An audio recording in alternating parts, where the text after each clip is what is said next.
Hey everyone, so today I'm going to show you how to cancel your free trial on Picsart. It's super quick and easy, so let's get into it.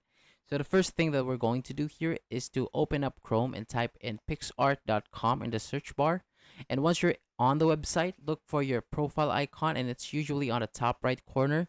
So go ahead and click on it and then find and tap the option that says Settings.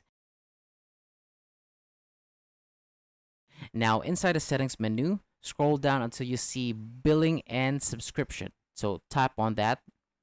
Here you'll see all the details about your current subscription. So if you're on a free trial and you want to cancel it, you'll find the option to do so right here.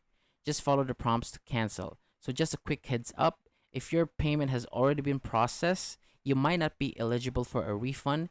That's all covered in Picsart's terms of use, so make sure to check that out if you're unsure.